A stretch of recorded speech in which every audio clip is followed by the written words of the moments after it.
കൊല്ലത്തെ കശുവണ്ടി വ്യവസായിക്കെതിരായ ഇ.ഡി. കേസിൽ അനീഷ് ബാബുവിന്റെ മാതാപിതാക്കൾ ചോദ്യം ചെയ്യലിനായി ഇ.ഡി. ഓഫീസിൽ ഹാജരായി. ഇ.ഡി. ഉദ്യോഗസ്ഥൻ പ്രതിയായ വിജിലൻസ് കേസിലെ പരാതിക്കാരനാണ് അനീഷ് ബാബു. ലിഡിയ ജേക്കബ് വിവരങ്ങൾ നൽകും. ലിഡിയ, എന്തിനാണ് പരാതിക്കാരനായ അനീഷ് ബാബുവിന്റെ മാതാപിതാക്കളെയും ഇ.ഡി. ചോദ്യം ചെയ്യുന്നത്? ദിവ്യ, ഈ ഇ.ഡി. ഉദ്യോഗസ്ഥൻ പ്രതിയായ കൈക്കൂലി കേസിലെ പരാതിക്കാരനാണ് അനീഷ് ബാബു. ഈ അനീഷ് ബാബുവിനെതിരെ മുൻപ് ഇ.ഡി. ചുമത്തി ഒരു കേസ് ചുമത്തിയിരുന്നു. അതായത് ഈ കശുവണ്ടി വ്യവസായവുമായി ബന്ധപ്പെട്ട് കള്ളപ്പണ ഇടപാട് അടക്കമുള്ള കാര്യങ്ങളുണ്ട് എന്ന് ചൂണ്ടിക്കാട്ടിയാണ് ഇ.ഡി. കേസ് രജിസ്റ്റർ ചെയ്തിരുന്നത്.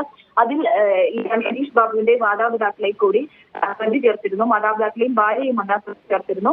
അതിന് പിന്നാലെയാണ് ഇത്തരത്തിൽ ഇ.ഡി. ഉദ്യോഗസ്ഥൻ കൈക്കൂലി ആവശ്യപ്പെട്ടതടക്കമുള്ള കാര്യങ്ങളിൽ പരാതി ഉന്നയിച്ച് അനീഷ് ബാബു രംഗത്ത് വരുന്നത്.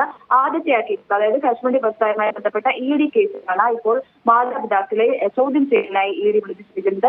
രാവിലെ 10 മണിയോടെ മാതാപിതാക്കൾ ഇ.ഡി. ഓഫീസിൽ ഹാജരായിട്ടുണ്ട്. വിശദമായി ചോദ്യം ചെയ്യുമെന്നാണ് അറിയാൻ സാധിക്കുന്നത്. അതായത് ആദ്യത്തെ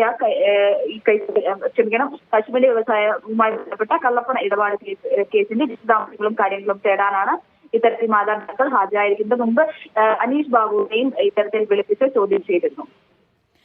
ഇ.ഡി. ഉദ്യോഗസ്ഥർ കൈക്കൂലി വാങ്ങിയെന്ന കേസിലാണ്, പരാതിയിലാണ് ഇപ്പോൾ പരാതി നൽകിയ അനീഷ് ബാബുവിന്റെ മാതാപിതാക്കളും ഇപ്പോൾ ചോദ്യം ചെയ്യലിനായി മൊഴി നൽകാനായി എത്തിയിരിക്കുന്നത്. ലിഡിയ ജേക്കബാണ് വിവരങ്ങൾ നൽകി.